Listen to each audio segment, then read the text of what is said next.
प्रमुख अतिथिको रूपमा म झोटलाल थापा सरलाई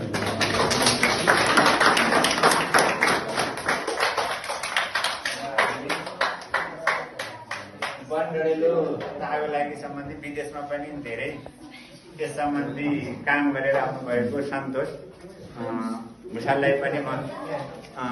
विशेष अतिथिको रूपमा आज बोलाएको गर्दछु र हाम्रो युवा सरकार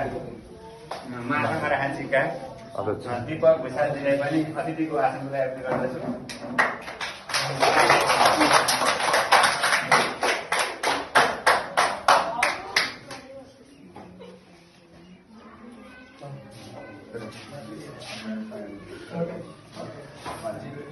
म यहाँ सम्पूर्णलाई हामी विद्यालय तर्फबाट स्वागत व्यक्त गर्दै अब आजको कार्यक्रमको थोरै प्रस्तुति मबाट पछि जान्छ होला तपाईँ ल म दीपक भुषालजीले आफ्नो जुन वन डडेलो तथा आगो लागि सम्बन्धी सचेतना कार्यक्रम जसको माथि रुख रोपौँ र वन जोगाउँ भन्ने मूल नारा सहित पाल्नुभएको छ। यहाँहरूको आफ्नो कार्यक्रम प्रस्तुतिको लागि म अपील गर्दछु।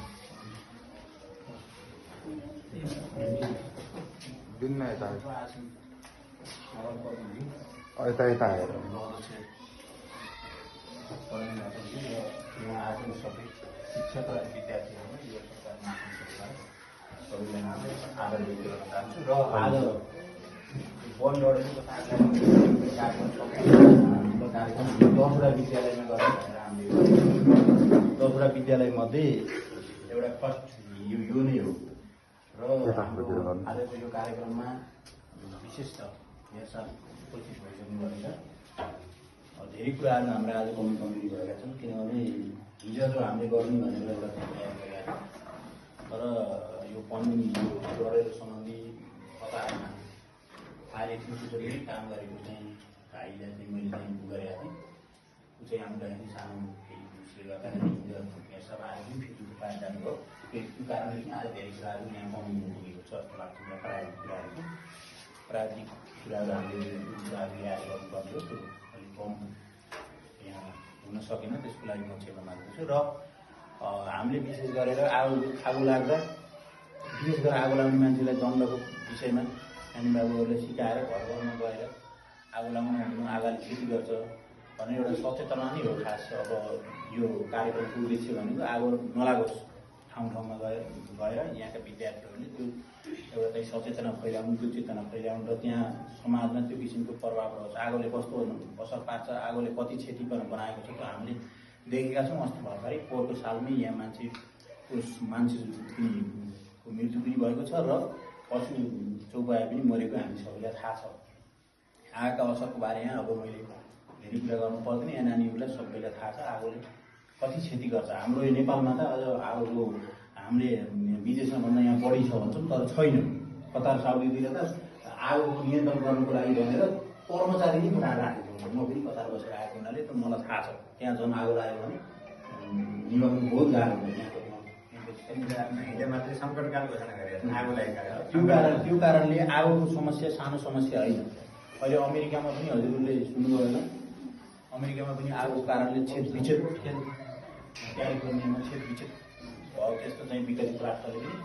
आगोको कारणले त्यहाँ धेरै कुराहरू चाहिँ गुमाउनु पर्यो। सो कारणले गर्दा तपाईँहरूले विद्यार्थीहरूमा मैले भन्दा पनि आज आगोको बारेमा केही कुरा व्यवस्था पनि गर्नुहुन्छ होला उहाँको सामने धेरै म अलिक बोल्नु पनि नलाग्नु परेको छ किनभने हामीभन्दा धेरै कुरामा उहाँहरू धेरै कुरामा चाहिँ उहाँहरू भिडियो हुनुहुन्छ। हामी आगो निभाउने साधनको रूपमा तपाईँलाई थाहा छँदैछ अब हाम्रो यहाँ कार्बन डाइअक्साइड उपलब्ध छ। कार्बन डाइअक्साइडले आगो निभाउने त्यो जुन तपाईँले घैँटो देख्नुहुन्छ एउटा रातो घैँटो हुन्छ त्यो घैँटोमा चाहिँ कार्बन डाइअक्साइड हुन्छ। त्यो कार्बन डाइअक्साइड चाहिँ पुस गरेपछि यस्तो यस्तो फटक्क पार्ने हुन्छ पुस गरेर फ्याँको पार्ने हुन्छ। खासै त्यसमा त्यो सिक्नुपर्ने केही हुन्न एउटा आल्पिन जस्तो हुन्छ आल्पिन ट्याक्क तान्ने अनि फ्याँको पारेपछि त्यो पाइपबाट चाहिँ त्यो चाहिँ हावा कार्बन डाइअक्साइड जान्छ र अक्सिजन रोकेर चाहिँ आगो न्यूनीकरण हुन्छ। एउटा त्यो आगो निभाउने एउटा साधनको रूपमा त्यही हो बजारमा प्रचलित साधनको रूपमा। र अब गाउँघरतिर त हामीले पानी नै बढी चाहिँ पानी बढी प्रयोग गर्छौँ नभए माटो पनि हालिदिन्छन्। अब कसरी हुन्छ गाउँमा त धेरै छन् उपाय अब अनि ठाउँ हेरेर पनि हुन्छ। अब सबै ठाउँमा उही पुष्टिपूर्ण वातावरण त्यो भन्दा सबभन्दा आगै नलाउने हाम्रो चाहिँ यो कार्यक्रमको उद्देश्य आगो निभाउने अर्को कुरा प्राविधिक पक्ष छ होला तर मुख्य कुरा चाहिँ आगो नलगाउने जसरी हुन्छ आगोबाट सचेत हुने कुनै पनि कुरामा बाहिर आगो लिएर जाने कुरा भयो घरमा कुरा सचेत गराउने त्यहाँ वरिपरि कारण यस्तो आगो लाग्यो भने धेरै क्षति भएको छ ठुल्ठुला राष्ट्रहरू पनि अहिले आगोको कारणले धेरै क्षतिविक्षत भएका छन् हाम्रो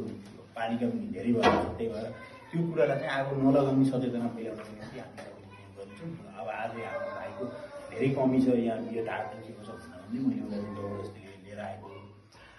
जान्न भन्दै थियो अहिले गएर उ गर्नु पनि छ र त्यो भन्दै अब म मेयर साहबलाई अलिक बोल्न मलाई उयो भएको छ र केही कुरा पनि अब मेयर साहबले राख्नुहुनेछ नानीहरूले सुनेर मेयर साहबको कुरा सुनेर उसले गएर विशेष आफ्नो ठाउँमा गएर आगो कसरी हुन्छ त्यो आगो लाग्ने कुरामा चाहिँ नि बन्देज गर्ने रोकथाम गर्ने न्यूनीकरण गर्ने तिर चाहिँ सचेतना फैलाउनुहुन्छ भन्ने आशा राखेँ मेरा अहिले